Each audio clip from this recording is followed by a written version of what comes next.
Buenas tardes a todos los presentes. Un agradecimiento especial al auditor general, Carlos Felipe Calderón, por la invitación desplegada, así también a cada uno de los servidores públicos de la Auditoría General que como sabemos este tema logístico de organizar este tipo de eventos es realmente muy complicado y realmente se han esmerado bastante. Muchas gracias. Igualmente un saludo cordial a los demás expositores por la concurrencia y al público en general. Bien, dentro de lo que es la administración pública nos corresponde realizar el control gubernamental, que es una parte sustancial dentro del círculo que viene a cerrar justamente este tema de gestión administrativa. Por eso es que dentro de este trabajo de control gubernamental, la Comisión de Auditoría muchas veces se tropieza con distintos problemas justamente para establecer algún tipo de o algún indicio de responsabilidad por la función pública. En Bolivia tenemos 4 tipos de responsabilidades que creo que se repercute o se replica en la mayoría de los países, ¿no? Tenemos la administrativa, la ejecutiva, la penal y la civil. En este caso nos vamos a referir con exclusividad al tema de civil o lo que es el daño económico. Justamente en este sentido, la responsabilidad civil requiere de 2 elementos, y esto a partir de un auto supremo que emitió la otrora Corte Suprema de Justicia, donde simplemente se establece 2 elementos: el perjuicio económico cierto, no el expectaticio, no el futuro, es decir, ese detrimento patrimonial que ha sufrido una entidad pública es el elemento principal para que haya una posible responsabilidad civil. Y el segundo es el nexo de causalidad entre la acción u omisión del servidor público con el daño económico identificado, con ese perjuicio cierto, que eventualmente puede ser provocado también por una persona natural, es decir, por ejemplo, un contratista que pudiera haber incumplido un determinado contrato. Ahora, justamente, han habido 2 problemas con los auditores o las comisiones de auditoría, donde los abogados somos los que hemos coadyuvado a ese problema. Ustedes saben, ¿no? Donde hay 2 abogados, hay 3 opiniones. Realmente no nos ponemos de acuerdo como abogados, ¿no? Y sí, siempre. Y los auditores obviamente tienen una visión bastante cerrada, si vale el término, en el sentido de que para ellos 1 más 1 es 2. No hay dónde perderse, ¿no? En cambio, los abogados siempre le vemos, pero si cambiamos esto y aquello y demás, realmente ahí es donde ha habido un conflicto realmente para establecer ese nexo de causalidad. Pero luego también hemos visto, pero hay también otro problema, el perjuicio económico cierto. ¿Y dónde tenemos uno de los problemas, o se nos presentaba alguno de los problemas, ¿no? Se dio cabal cumplimiento al ordenamiento jurídico administrativo, empero el resultado de la operación es negativo. En este caso, ¿qué es lo que ocurrió? La comisión de auditoría había un proyecto de una obra de microrriego, la construcción de una represa que tenía que dotar de microrriego a distintas plantaciones de una determinada comunidad. En papeles todo estaba bien, se cumplió el contrato a cabalidad, las especificaciones técnicas. Sin embargo, llegado el momento, no llegaba agua a ninguna de las plantaciones, justamente ninguna de las comunidades se veía beneficiada. ¿Y quién es responsable? Pero la obra está. ¿Hay daño económico? Y si lo hay, ¿quién sería el responsable?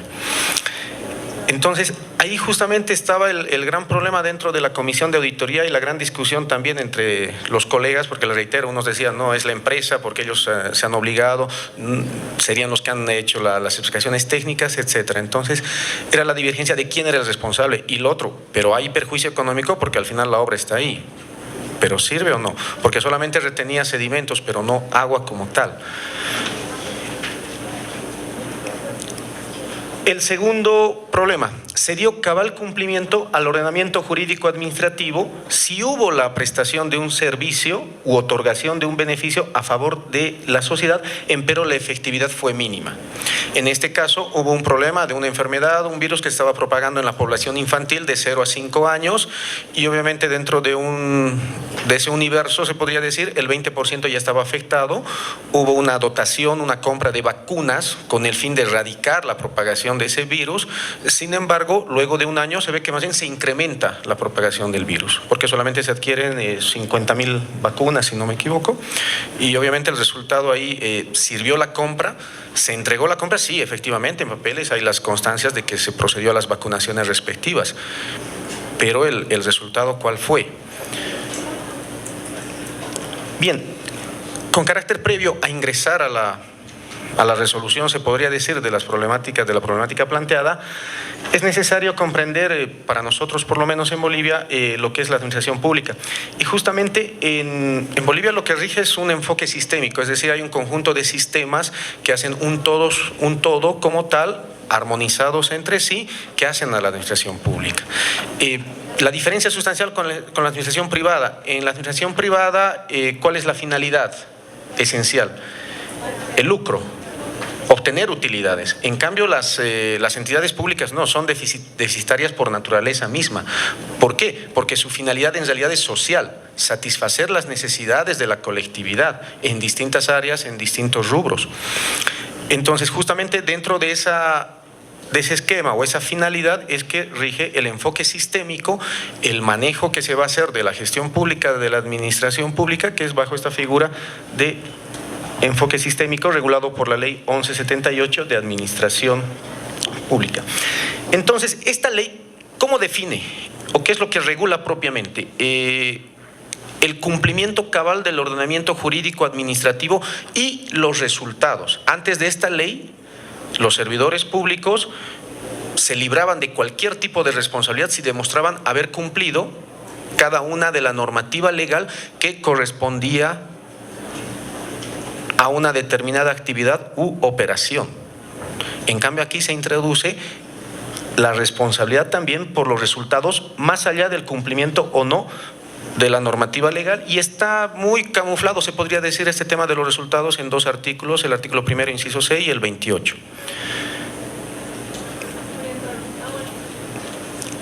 Entonces, en ese sentido, como les señalaba, la administración pública, la gestión administrativa, tiene dos pilares fundamentales. Por un lado, el cumplimiento del ordenamiento jurídico administrativo, que no se puede abstraer ningún servidor público, y por otro lado, los resultados de las acciones que lleve a cabo el servidor público, o eventualmente la omisión si es que ha habido una negligencia.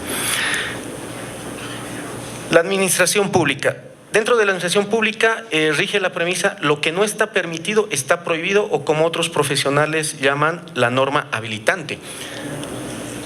Justamente es un elemento dentro de la administración privada, o las relaciones, mejor dicho, privadas, en realidad es al revés, ¿no? Lo que no está prohibido está permitido. Nuestra propia Constitución Política del Estado, nosotros, y me imagino que acá igual, claramente señala, ¿no?, que la no mención de alguno de los derechos constitucionales no implica su negación. Es decir, que uno tiene toda la libertad justamente para ejercer cualquier tipo de derecho, más allá de que esté o no esté enunciado expresamente en la Constitución o en alguna ley. En cambio, en la administración pública, obviamente nosotros manejamos al revés. Es decir, necesariamente la normativa legal me tiene que dar la potestad para poder actuar. En ese sentido, se tiene dos tipos de potestades: la potestad reglada y la potestad discrecional. La reglada, cuando la norma imperativamente señala qué es lo que debo hacer en una determinada situación. Por ejemplo, en el tema de contratación de bienes y servicios, la norma me señala: se adjudicará a quien tenga la oferta más baja. Entonces, ahí imperativamente me señala en esa situación. En el tema de selección de personal, la norma señala: podrá seleccionar a cualquiera de los postulantes que hubiera llegado a la instancia final. Entonces, ahí tengo una potestad discrecional. Tengo la posibilidad de elegir como máxima autoridad ejecutiva de una entidad, pero necesariamente es la propia norma legal la que me debe dar esa potestad. Si es que lo hago, actúo con esa discrecionalidad sin que la norma me lo permita, en realidad mi actuación ya se torna en arbitraria. Justamente esta sentencia constitucional que es ya del 2004, claramente señala, ¿no? La discrecionalidad se da cuando el ordenamiento jurídico le otorga al funcionario un abanico de posibilidades, pudiendo optar por la que estime más adecuada. En los casos de ejercicio de poderes discrecionales, es la ley la que permite a la administración apreciar la oportunidad o conveniencia del acto según los intereses públicos, ¿no? Y como les mencionaba, la reglada ya es clarísima, ¿no? En la que la ley determina de forma imperativa la actuación que debe desplegar el agente, en este caso el servidor público.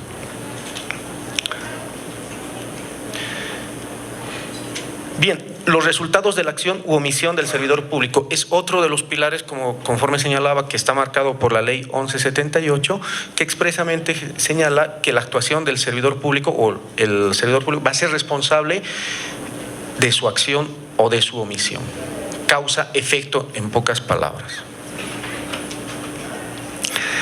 Ahora bien, aquí hay otro elemento que ya lo tocó alguno de los exponentes y justamente es algo que también nosotros lo estamos manejando, es el tema de la responsabilidad, que es justamente o está vinculado a la rendición de cuentas, que viene a ser previo a lo que es la responsabilidad propiamente. Es decir, un servidor público tiene la obligación de rendir cuentas ¿a quién? Ante su mandante, porque el servidor público es un mandatario, hace lo que su mandante le debería ordenar. Y su mandante es el pueblo. Entonces su obligación primigenia es rendir cuentas justamente a este mandante, a la población, a la sociedad civil. Y justamente aquí esta sentencia constitucional es la que señala, ¿no?, que el principio de responsabilidad, que es un término recientemente introducido al universo jurídico administrativo, que pretende transmitir los conceptos que el término inglés conlleva, el que hablaron de la accountability, que justamente implica la responsabilidad ante la comunidad, rendición de cuentas que no sean necesariamente en dinero y el compromiso moral y legal ante otros. Y luego de eso, eventualmente, puede dar lugar ya a la responsabilidad propiamente por la función pública, que puede conllevar a una responsabilidad civil, penal, administrativa o ejecutiva. Ahora bien, ¿cuáles son los elementos de la responsabilidad que nosotros por lo menos hemos o manejamos? Obviamente, y básicamente podríamos decir que son 5. Uno, el tema de ejecución presupuestaria, es decir, los números fríos.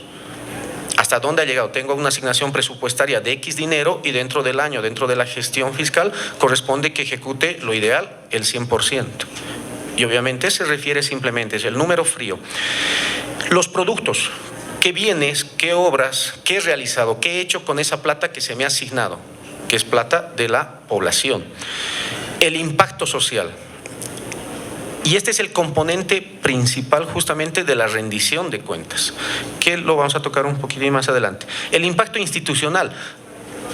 No se olviden que para el funcionamiento de toda entidad pública también se requieren de bienes y o servicios, adquisición de computadoras, por ejemplo, para darles alguna comodidad justamente a algunos servidores, el tema de mobiliario, pero hay que informar por qué se adquirió y para qué se adquirió. Y finalmente tenemos también el tema de recuperación de recursos o establecimiento de indicios, porque eso también es parte de la gestión administrativa, es decir, recuperar cualquier tipo de recurso económico. El impacto social. Justamente, como les mencionaba, que es la razón de ser propiamente de la rendición de cuentas, y aquí es donde el servidor público debe explicar cuál ha sido el beneficio de cada una de las contrataciones que ha realizado, que esto está vinculado al tema de o es propiamente entendido como el tema de la efectividad, el impacto social, es decir, cuál es el beneficio, de qué forma la comunidad, la sociedad civil se ha beneficiado con una determinada obra. Y eso es lo que es como decía, el elemento sustancial de la responsabilidad. ¿Cuál es la importancia de la rendición de cuentas? La declaración de principios de rendición de cuentas por parte de la 19ª Asamblea General de la OLACEF señala que constituye la proclamación de las entidades fiscalizadoras superiores de la región de su reconocimiento de la rendición de cuentas como un principio fundamental para la gobernabilidad, la legitimidad y la generación de confianza social. También reconoce en su práctica un instrumento para la toma de decisiones más transparentes que se traduce en decisiones políticas de mayor calidad en razón a que permite corregir comportamientos y mejorar prácticas institucionales. Con esto, ¿qué quiere decir? Todas las contralorías a nivel latinoamericana están apuntando a fomentar la rendición de cuentas dentro de lo que son las entidades públicas, que cada una de las entidades públicas justamente realicen esta rendición de cuentas. Pero ¿qué es lo importante? Que esta rendición de cuentas a la sociedad civil organizada no sea con una simple mención de la ejecución presupuestaria, que es a lo que estamos acostumbrados, especialmente, y les hablo solamente obviamente de Bolivia, donde señala, se me ha asignado 100%, ejecutado el 85%, y obviamente pónganme una estrella, por así decirlo, como servidor público, como principal ejecutivo de esta entidad pública.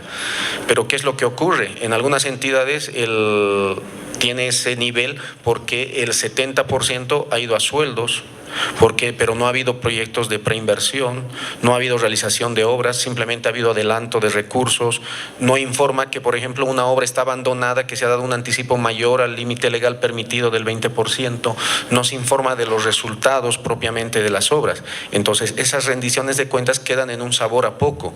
Se envuelve a la sociedad civil que no entiende el tema de números propiamente en cuanto a ejecución presupuestaria, con las tortitas, las pirámides, etcétera y demás, y aparentemente todo está bien. Hay que darle un baño de popularidad, como se dice, al servidor público. Pero eso es porque, por un lado, no hay una buena o adecuada información a la sociedad civil, a la población, de en qué consiste la gestión administrativa, en qué es lo que debería hacer ese servidor público, el tema de efectividad, el tema de impacto social. Y obviamente el ciudadano va a ciegas, entra a un cuarto oscuro. Entonces, difícilmente va a poder dar una alerta, como mencionaba algún exponente, una alerta de bombero, por así decirle, pero esto está mal, esto no nos corresponde. Y especialmente en poblaciones que son ya más grandes. Bueno, la responsabilidad civil, esto creo que, para no ser reiterativos, y estoy tratando de apurar un poco para que no me saquen el cartelito del tiempo y con un gancho me jale. Trataremos de cumplir lo más que se pueda. Entonces, justamente a partir de eso, corresponde, digamos, dar respuesta, se podría decir, a la problemática planteada o a las problemáticas que nos hemos, ¿no? La responsabilidad funcionaria alcanza a todos los servidores públicos sin distinción de jerarquía, pues estos deben rendir cuentas no solo de los objetivos a que se destinan los recursos públicos que les fueron confiados, sino también de la forma y resultado. Es decir, la normativa vigente reconoce el principio de la responsabilidad objetiva o responsabilidad sin culpa, porque establece la responsabilidad de los actos de los funcionarios o personas particulares que causen daño al Estado, tomando en cuenta los resultados por la función pública, ¿no? Esta es una jurisprudencia del Tribunal Supremo de Justicia de Bolivia, que justamente ha delimitado lo que es la responsabilidad objetiva o responsabilidad por resultados, que se le está explicando a partir de la propia Ley de Administración y Control Gubernamentales, y diferencia de lo que es la responsabilidad en el ámbito privado. En el ámbito privado, necesariamente, si hay un conflicto judicial entre dos personas, una de ellas tendrá que demostrar que ha recibido un perjuicio económico de la otra por culpa, obviamente, o eventualmente incluso por dolo, y tal vez incluso a la esfera penal, pero necesariamente debe demostrarse esos elementos. En cambio, acá lo que se dice no, es simplemente causa-efecto, acción-resultado, nada más. Ni siquiera, noten ustedes que ni siquiera debo demostrar el incumplimiento del ordenamiento jurídico administrativo. No importa que el servidor público haya o no haya cumplido la normativa legal en la ejecución de una determinada operación. Simplemente los dos elementos, perjuicio cierto y el efecto negativo.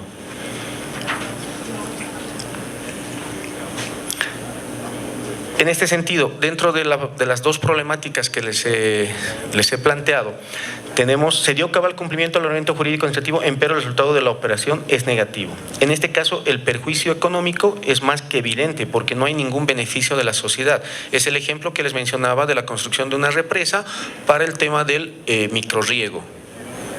Y justamente, si ningún miembro de las comunidades a las cuales supuestamente tenía que beneficiar esta obra, entonces estamos frente a un resultado eminentemente negativo. Acá no interesa saber qué normas se habría incumplido por parte del servidor público, que fue el que dio luz verde o inició o autorizó la construcción de esta represa. Puede ser que no se cumplió con la elaboración o del diseño de factibilidad de una determinada obra, que normalmente se tendría que hacer, obviamente, para ver más o menos cuál va a ser el beneficio.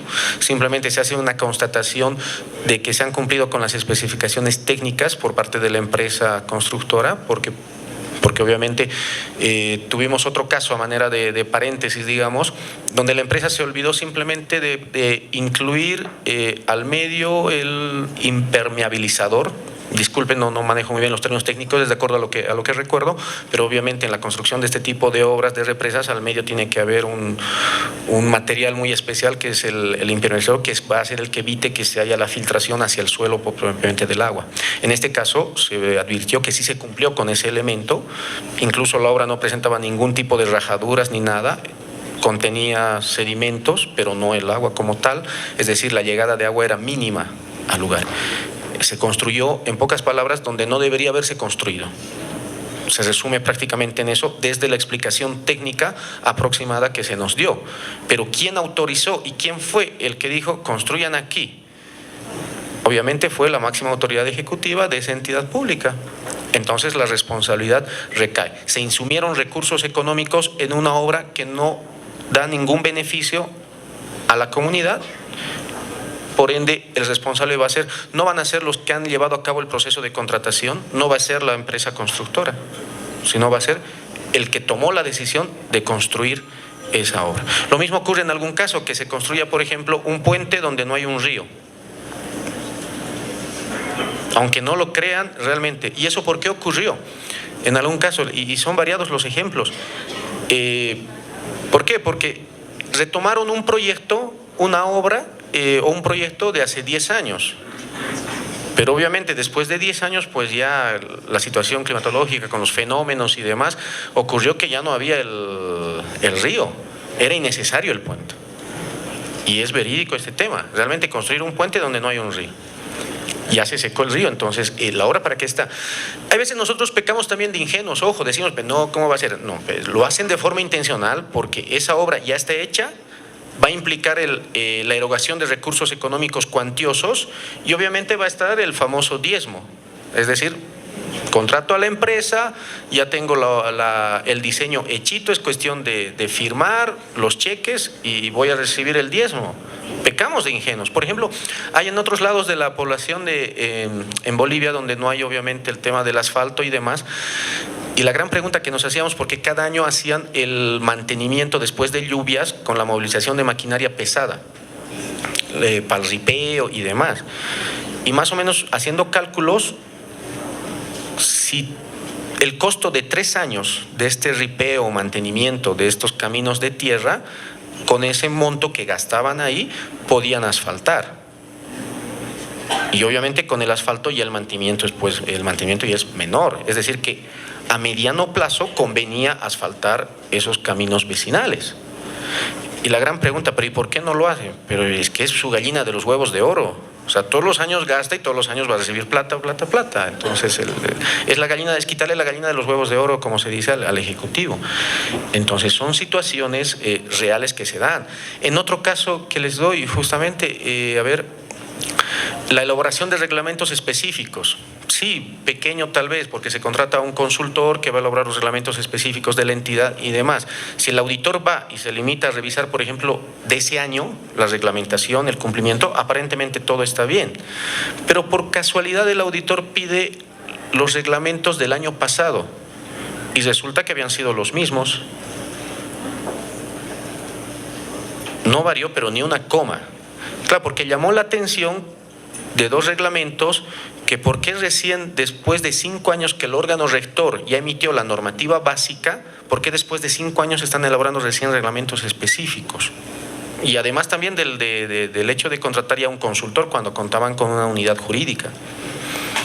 Entonces ahí se advirtió que durante 3 años habían repetido la contratación de los mismos reglamentos, los mismos productos, con los mismos consultores. Entonces noten ahí también el tema de microcorrupción. Entonces el auditor tiene que ampliar un poquito más el horizonte, no limitarse tal vez al alcance, no el alcance en cuanto al periodo que está auditando, sino siempre tal vez un poco más. Y obviamente ahí los colegas abogados nos hacen quedar mal también, ¿no? Es el otro dicho que, y me estoy autogoleando, como se dice, ¿no? ¿Por qué se parecen los abogados a los plátanos o a los bananos, que tal vez creo que aquí? No hay ni uno recto, dicen, ¿no?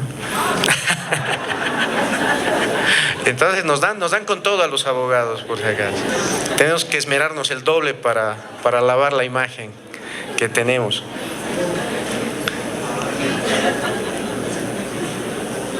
Justamente, y el segundo ejemplo, y creo que estoy con las justas, me falta 6 minutos. Se dio cabal cumplimiento al ordenamiento jurídico administrativo. Sí hubo la prestación de un servicio u otorgación de un beneficio a favor de la sociedad, empero la efectividad fue mínima. Ese es el tema de las vacunas que les mencionaba. Es decir, ¿cuál fue la justificación del proyecto? ¿Por qué estoy realizando esta dotación de vacunas a una población infantil para erradicar X virus? Pero pasa un año y resulta de que no hubo tal erradicación del virus. Entonces el resultado es negativo. ¿Por qué? Porque no debería haber comprado. ¿Por qué compró solamente 50,000 dosificaciones de vacuna? Claro, la respuesta es lógica, es que no teníamos más presupuesto, era lo último que ya teníamos y pensábamos al año recién gestionar la compra. Entonces la gran respuesta es, pero entonces no compres, espera incluso tal vez al año, unos meses más y ahí recién realiza la campaña donde puedas asegurar una disminución coherente, racional. Entonces, en este ejemplo, ¿cuál es ¿cómo les puedo decir? La moraleja, por así decirlo, que le va a dar al servidor público. Planifica tanto a corto como a mediano plazo, ineludiblemente. Y la gran pregunta que debe hacerse, ¿dónde estoy y dónde quiero estar de aquí a 5 años para la realización de cualquier obra? Y el tema de los indicadores, pero indicadores objetivos. Es decir, ¿cómo voy a medir realmente el impacto social? No puedo realizar una obra, volviendo a los ejemplos que les daba. Si yo tengo una obra, que realizar una obra, la construcción de un puente, la gran pregunta que va a ser en un principio, ¿de cuántos carriles va a ser este puente? Va a ser solamente de 2, en principio, pero ahí tal vez no estoy preveyendo el crecimiento del flujo vehicular. ¿Qué va a ocurrir en los próximos 5 años? Entonces ese puente me va a resultar pequeño, no me va a dar solución al congestionamiento vehicular. Por ejemplo, ocurrió en una alcaldía, en un municipio, y ahí se zafó, como se dice, de suerte, porque construyeron ahí sí un puente que creo que era de 6 carriles, y obviamente de 6 carriles la población alarmadísima, dice, pero ¿para qué un puente tan ancho que no necesitamos? La población es pequeña, no, aquí hay negociado, que esto, que el otro y demás. Y justo el gobierno nacional al año siguiente da una exención para que se puedan nacionalizar los autos chutos, que se llaman, es decir, los que entraron de forma ilegal, que estaban guardados en varios garajes y demás. Incluso amplió un poco, ahora no pueden entrar autos más, creo, de 2 años, ¿no? Es decir, modelo 2014, pero antes permitió, ¿jaló? Y ahí hubo una gran internación, pero de vehículos de Japón, los famosos Transformers, etcétera, y demás. Hubo una invasión realmente de vehículos. Y ahí esa ciudad realmente, pero se inundó de vehículos. El más y el menos ya tenía su auto, como se dice. Y ahí recién resultó que obviamente el puente cayó bien, porque ya se veía el flujo vehicular. Pero eso fue un golpe de suerte del GAP, porque él en ningún momento preveyó, por ejemplo, que iba a haber el tema este decreto de excepcionalidad que emitió el gobierno. Entonces, pero ahí no hubo planificación, o sea, realmente ahí fue como que creo que se reunieron en una mesa y dijeron, bueno, vamos a construir un puente, ¿y de cuántos carriles? Yo creo que de 3 va a salir bonito, ¿no? Sí, lo haremos de 3. Entonces, ahí realmente estamos mal. Ahí realmente tiene que haber justamente ese análisis de realmente para qué quiero construir, a quiénes voy a beneficiar, quiénes van a salir, qué porcentaje de la población. Y en esa planificación, en ese plan estratégico institucional, a mediano plazo, justamente tendré que ver la priorización de obras. Un año haré unas obras que sean más grandes, que beneficien a un sector, al siguiente año a otros, etcétera. Entonces, es muy importante este elemento de la planificación que debe haber en la gestión pública, y es muy importante justamente el tema de que el servidor público rinda cuentas a partir del resultado. el impacto, la efectividad, el impacto social que tiene cada una de sus actuaciones. Y el auditor es lo que debe justamente también verificar, no limitarse a revisar simplemente el cumplimiento de la normativa legal, porque en papeles puede estar todo bien, pero ya con la verificación de los efectos de la obra se puede advertir que esta no es beneficiosa para la sociedad o que el impacto es mínimo. O en algunos casos se puede ver la compra de bienes suntuosos innecesarios, como en algún caso se vio, por ejemplo, la compra de dotación de una alcoba en el despacho de un máximo ejecutivo. No, es que yo trabajo hasta la 1 y tenía que venir 5 de la mañana, entonces ya prefiero dormir nomás en la oficina. No, pero y el roble, y bueno, ya se imaginarán el lujo de esa alcoba, ¿no? De ese ejecutivo. Entonces, no lo era, ¿no? Bien, 30 minutos clavados. Muchas gracias a todos ustedes por la atención dispensada.